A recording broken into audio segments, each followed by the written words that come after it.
So hello friends, welcome back to my YouTube channel. दोस्तों, मैं Prince Dwivedi आज एक नई वीडियो के साथ आपके सामने हूं।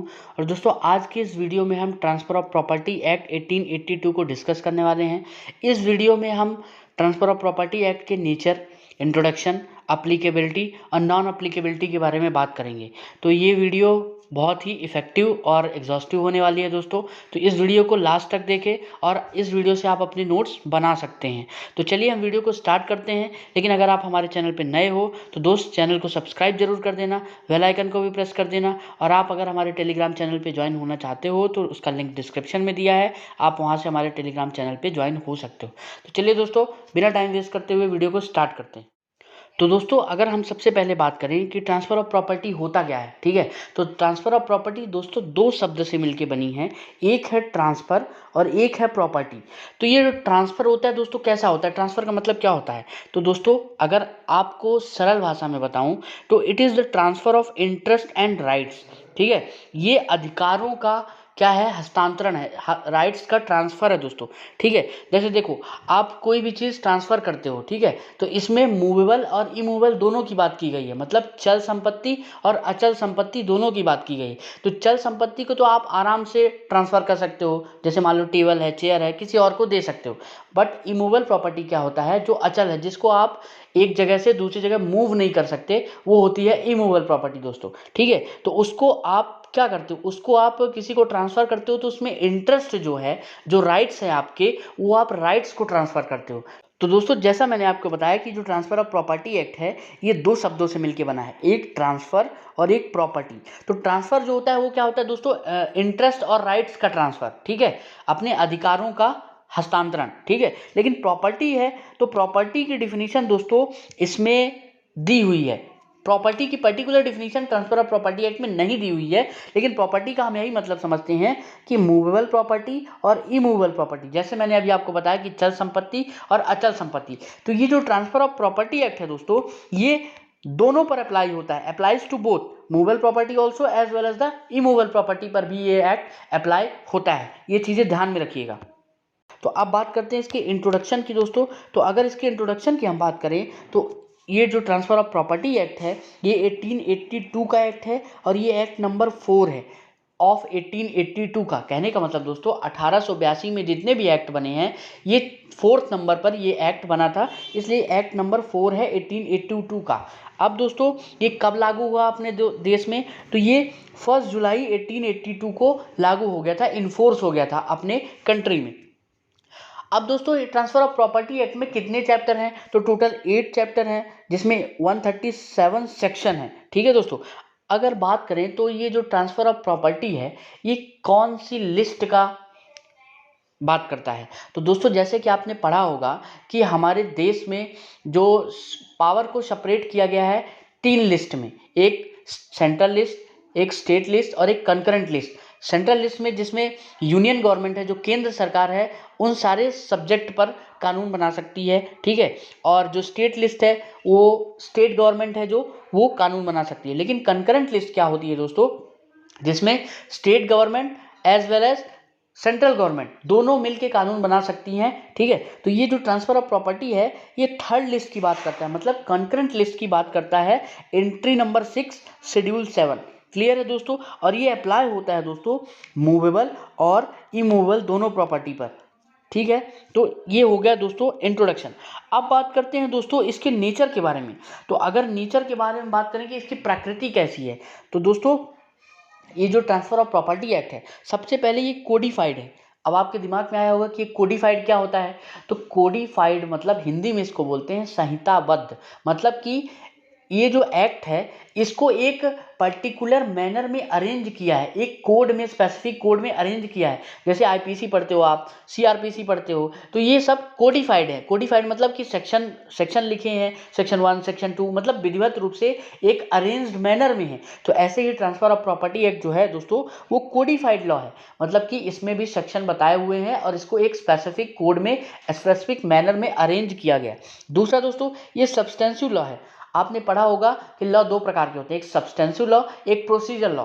सब्सटेंसिव लॉ वो लॉ होते हैं दोस्तों जिसमें राइट्स और लायबिलिटी बताई जाती है, जैसे कि इंडियन पीनल कोड, जिसको अब बदल के भारतीय न्याय संहिता कर दिया गया है। ठीक है दोस्तों, तो सब्सटेंशियल लॉ अपने राइट्स और लायबिलिटी बताता है, लेकिन प्रोसीजर लॉ बताता है कि उन राइट्स और लायबिलिटी को कैसे प्रोसेस में लाना है, ठीक है, उनको कैसे अप्लाई करना है, ये प्रोसीजर लॉ बताता है दोस्तों। तो कहने का मतलब ट्रांसफर ऑफ प्रॉपर्टी एक्ट क्या है, प्रोसीजर सब्सटेंसिव लॉ है। क्लियर है दोस्तों। अब देखो तीसरा क्या है कि ये एग्जॉस्टिव नहीं है, मतलब कि एग्जॉस्टिव का मतलब ये कंप्लीट नहीं है।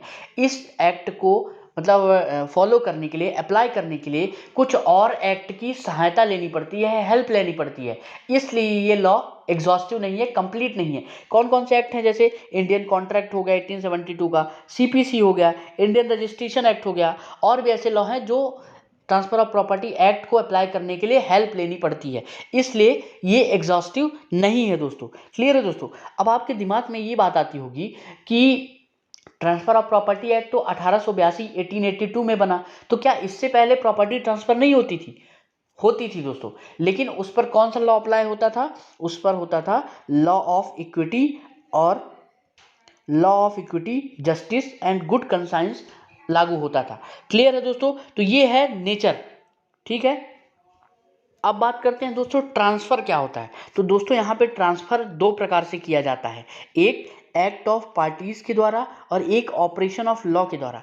एक्ट ऑफ पार्टीज में क्या होता है दोस्तों, जिसमें पार्टी जो होती है इन्वॉल्व होती है, जैसे टेस्टामेंट्री बनाकर, बिल बनाकर जो इंडियन सक्सेशन एक्ट के द्वारा प्रॉपर्टी को ट्रांसफर की जाती है, जो मरने के बाद एग्जीक्यूशन होता है उसका।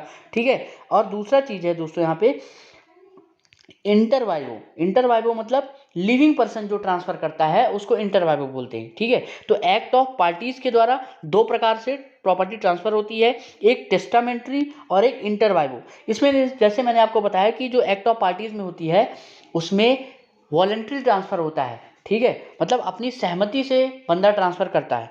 ठीक है, अब ऑपरेशन ऑफ लॉ की क्या है दोस्तों, ऑपरेशन ऑफ लॉ जो है उसमें पार्टी का कोई इंटरफेरेंस नहीं रहता है, ये लॉ के द्वारा ट्रांसफर किया जाता है।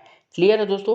अब ऑपरेशन ऑफ लॉ में दो प्रकार से ट्रांसफर होता है, पहला सक्सेशन के जरिए और दूसरा एग्जीक्यूट करके, किसी कोर्ट ने कोई ऑर्डर दिया है उसका एग्जीक्यूशन करना है, तो ये ऑपरेशन ऑफ लॉ के द्वारा ट्रांसफर की जाती है।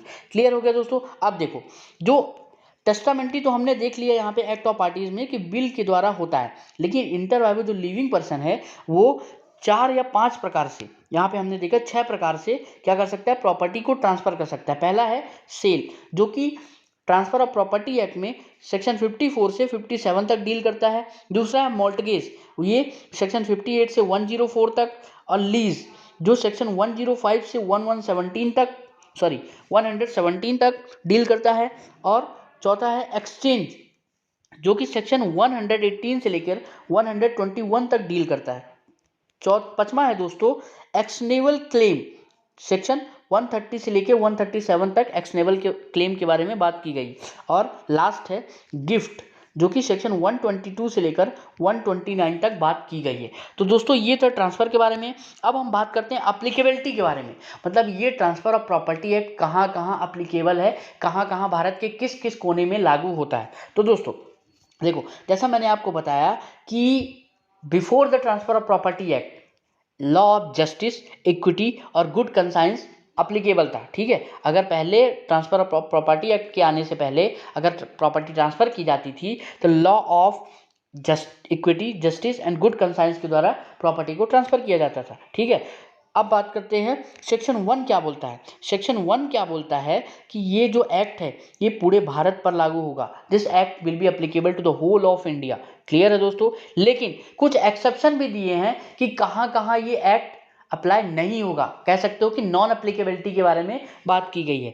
तो कहाँ कहाँ अप्लाई नहीं होगा, ये बॉम्बे में अप्लाई नहीं होगा, दिल्ली में अप्लाई नहीं होगा और पंजाब में अप्लाई नहीं होगा दोस्तों। ठीक है, लेकिन 1 जनवरी 1893 में 1 जनवरी 1893 में ये बॉम्बे पर अप्लाई होने लगा, क्या, ट्रांसफर ऑफ प्रॉपर्टी एक्ट। ठीक है दोस्तों, लेकिन पंजाब में दोस्तों अभी भी transfer of property act apply नहीं होता है। वहाँ पर क्या अप्लाई होता है, वहाँ पे law of equity, justice and good conscience apply होता है। और कहाँ ये एक्ट अप्लीकेबल नहीं है, तो पार्ट बी स्टेट्स में, जैसे कि जम्मू कश्मीर हो गया, ठीक है, मध्य भारत हो गया, यहाँ पर ये जो लॉ है, जो एक्ट है transfer of property act applicable नहीं होता है।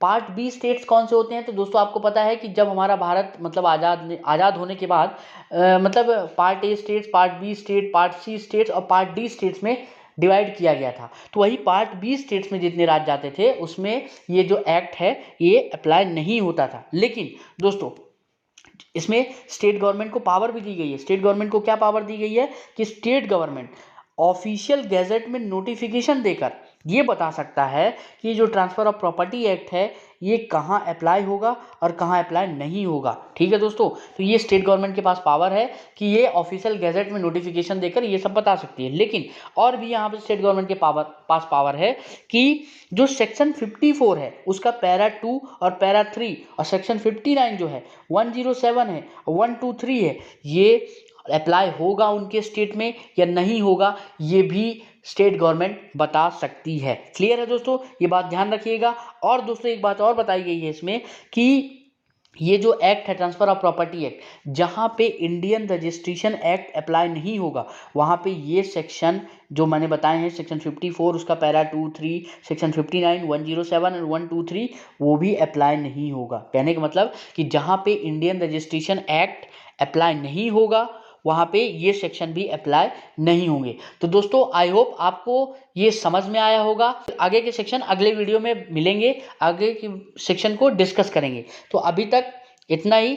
अगर आपको वीडियो पसंद आए तो कमेंट में ज़रूर बताना, वीडियो को लाइक करना और अपने ज़्यादा से ज़्यादा दोस्तों के पास शेयर करना। Thank you.